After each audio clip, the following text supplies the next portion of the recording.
Isang mapagpala at magandang araw mga kabayan. Sa wakas, tila nabunutan ng tinik ang mga kaanak na mga nawawalang sabungero matapos maglabas ng desisyon ang Department of Justice o DOJ at sampahan ng patong-patong na kaso ang business tycoon at negosyanteng si Atong Ang na itinuturong di umano ay mastermind sa nasabing kaso.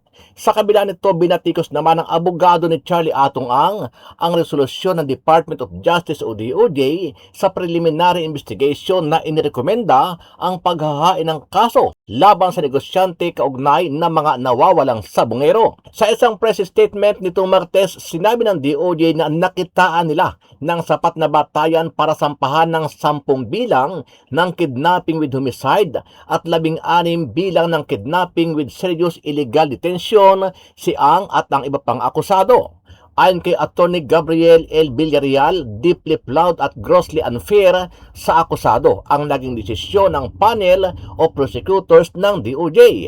Sinabi ni Villarreal na posibleng magsampa sila ng motion for reconsideration upang hilingin ang pagbawi ng resolusyon. Kumpiyansa umano ang kampo ni Ang na mapapabulaanan ang lahat ng malisyoso at peking paratang ng whistleblower na si Julie Dondon Patidungan na itinuro si Ang bilang mastermind sa kaso ng mga nawawalang sabungero. Iginiit nila na si Patidungan ang arkitekto ng naturang krimen. Ano ang masasabi mo dito, kabayan? Naniniwala ka ba na makukulong na ang di umano ay mastermind sa missing sabungero na si Charlie Atong Ang? Sama-sama nating panuorin ang buong video at pakicomment nyo po ang inyong mga reaksyon at sariling opinyon.